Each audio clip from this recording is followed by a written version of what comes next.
अभी हम प्रखंड पर आए हुए हैं और ये जो हम लोगों का गाँव है यहाँ पर और जो हमारे अड़े हुए हैं, तो इसमें जो हम लोग अभी जो पहुँचे हैं, पहुँचने के बाद संजय जा से बैठे हुए हैं, जो हम लोग संजय जा से कुछ बात रखते हैं। चलिए आपको के माध्यम से जोहार दादा। जोहार जोहार सभी झारखंड वासियों को जोहार, आपके चैनल के दर्शकों को जोहार, और सभी को ये संदेश देना चाहते हैं कि झारखंड को बचाने की इस लड़ाई में हम लोग को साथ मिल करके लड़ना है। और मणिपुर में जिस तरीके से आदिवासियों के खिलाफ एक तरीके से कहिए कि बहुत दुखद घटना घटी, आदिवासी बेटियों को जिस तरीके से अपमानित किया गया, उसके प्रति हम अपनी संवेदना प्रकट करते हैं और इस घटना के प्रति अपना विरोध दर्ज कराते हैं। तो सर आपसे एक सवाल है कि अभी जो मणिपुर का जो आप बात रखें, तो क्या इस तरह से जो घटना घट रहा है, क्या ये जो घटना से हम लोग जो मैसेज दे रहे हैं, तो हम लोग को झारखंड वासियों को क्या मैसेज देना चाहते हैं? आप थोड़ा सा प्लीज दोहराइए तो बात को, क्योंकि थोड़ा सा पूरे देश के 17 करोड़ आदिवासी अभी बहुत मायूस हैं, चिंतित हैं, बहुत दुखित हैं और इस बात को लेकर के चिंतित हैं कि एक ऐसे देश में जहां पर आदिवासियों और मूलवासियों के अधिकार को बचाने की बात की जाती है, वहां पर आज 80 दिन हो गया मणिपुर में इतनी सारी हिंसा हुई, 5000 से अधिक लोगों पर केस हुआ है। लेकिन चाहे वो सेंट्रल गवर्नमेंट हो, चाहे पैरामिलिट्री फोर्सेस हो, चाहे सेंट्रल गवर्नमेंट का गृह मंत्रालय हो, चाहे वहां पर स्टेट गवर्नमेंट हो या स्टेट गवर्नमेंट के जो मुख्यमंत्री हैं, गृह मंत्री हैं, पूरा सिस्टम फेल हो गया। आदिवासियों के लिए वहां पर एक तरीके से कहिए कि बहुत खराब स्थिति हो गई है। और जिस तरीके से दो बहनों के साथ व्यवहार किया गया और उनको जिस तरीके से घुमाया गया, ये अपने आप में रोंगटा खड़े करने वाला है और एक बहुत कहिए कि एकदम रुलाने वाला दृश्य है। हम लोग बहुत मायूस हैं और किसी भी सभ्य समाज में ऐसी घटना को स्वीकार नहीं किया जा सकता है। मणिपुर के आदिवासियों के प्रति हमारी संवेदनाएं हैं और सरकार से ये हमारा अपील है और ये मांग है कि जल्दी मणिपुर में जिस तरीके की जो घटना लगातार घट रही है, जो हिंसा बढ़ रही है, जो लगातार मैतेई समुदाय और समुदाय के बीच जो आक्रोश बढ़ा है, उसको सरकार समाप्त करे, ये हम लोगों की गुजारिश है। सर से मणिपुर के बारे में बात की है और इसके बाद जो हम लोग का जो 23 साल से झारखंड अलग होने के बाद, चाहे वो जेएमएम कांग्रेस का मतलब सरकार हो, चाहे वो बीजेपी आजसू का सरकार हो, चाहे वो कोई भी सरकार अगर हो, जैसे मधुकड़ा भी मतलब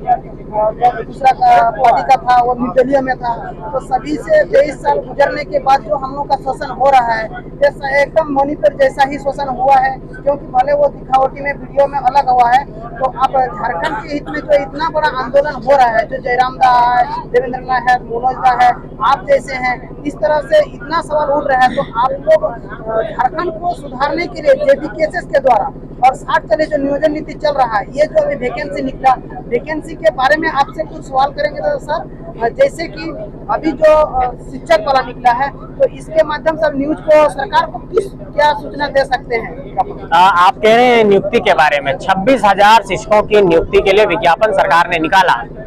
सरकार को हम साफ तौर पर ये कहना चाहते हैं कि जब तक आरक्षण की पॉलिसी को आप नहीं लागू करेंगे, जब तक स्थानीय नीति को नहीं लागू करेंगे, जब तक नियोजन नीति को नहीं लागू करेंगे, आप नियुक्ति कैसे लेंगे? तमिलनाडु में 69% आरक्षण है, झारखंड में 60% आरक्षण है ईडब्ल्यूएस को मिला करके। लेकिन झारखंड के 6 ऐसे जिले हैं जहां पर ईडब्ल्यूएस को आप देखिए कि 10% का आरक्षण है और ओबीसी को 0% का आरक्षण है। ऐसे में एक बहुत बड़ा सवाल है कि अगर झारखंड में आरक्षण की पॉलिसी नहीं है सही से, नियोजन की नीति सही से नहीं है, स्थानीय नीति नहीं है, और आप कह रहे हैं कि नियुक्ति लेंगे, और उसके बावजूद आप देखिए कि यहाँ पर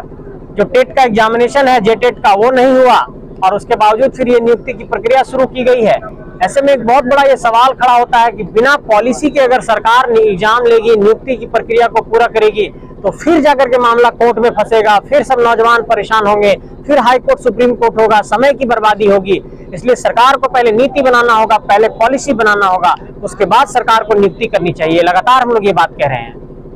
सर जो अभी जो सिलेबस के आधार पर जो जेटेट वाला है, तो सिलेबस में ऐसा है कि जैसे कि इंटर 10 प्लस 2 का, तो उसका भी जो क्वेश्चन पूछा जा रहा है, ये क्या यह सही है कि गलत है? देखिए, हम लोग बार बार ये कहते रहे हैं कि अगर झारखंड की कोई नियुक्ति हो रही है और उसका अगर एग्जाम का जो पैटर्न तैयार किया गया हो, कोई पाठ्यक्रम तैयार किया गया हो, हम लोगों ने लगातार इस बात की वकालत की है कि हमारी जो 9 क्षेत्रीय और जनजातीय भाषा है, वो प्राथमिकता के आधार पर उसको शामिल किया जाए। और जो यहाँ पर प्रश्न पत्र तैयार किया जाए उसमें झारखंड के लोग जिस तरीके से उनकी शैक्षणिक पृष्ठभूमि रही है, जिस तरीके से उनका शैक्षणिक वातावरण रहा है, उसके अनुकूल कॉम्पिटिटिव एग्जामिनेशन के क्वेश्चंस पेपर होने चाहिए ताकि झारखंड के ज्यादा से ज्यादा बच्चे सेलेक्ट होकर के आ सकें और उनके लिए कंपटीशन एक तरीके से अनुकूल हो सके। अगर दूसरे राज्य के प्रतिभागी आएंगे हमारे पास यहाँ पर एग्जाम देंगे तो वो हमारा कंपटीशन और टफ होगा और झारखंड के बच्चे और छटते चले जाएंगे। ऐसे में ये एक चिंतन का विषय है कि सरकार को पाठ्यक्रम को तैयार करने में, क्वेश्चन पेपर को रेडी करने में भी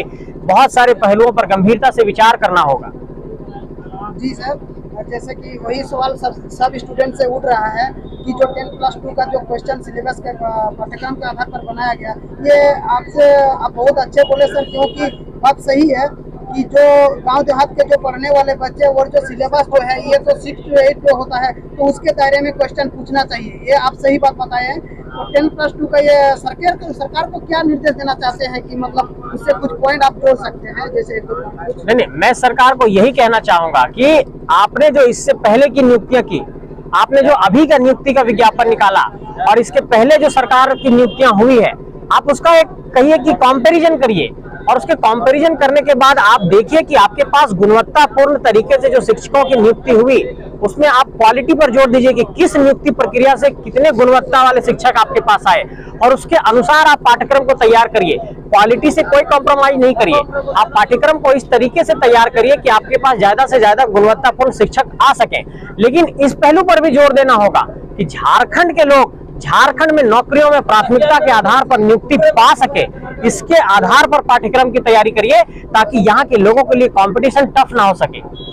जी हाँ, सर ने बहुत अच्छे बताया। चलिए सर को बहुत बहुत धन्यवाद और बाकी जो भी सबको धन्यवाद देते हैं और बहुत अच्छे से बताए सर ने, क्योंकि सही में आज 23 साल से जो शासन हो रहे हैं और शिक्षा के बारे में जो सर बताए हैं एकदम सही है। पाठ्यक्रम सबसे पहले और नियोजन नीति, स्थानीय नीति सब बनाना चाहिए, उसके बाद ही वैकेंसी निकालना चाहिए। ये एकदम परफेक्ट सर बताए। जो हम लोग का झारखंड वासियों का जो शोषण हो रहा है इसके सिर्फ बचाव के लिए हम लोग बात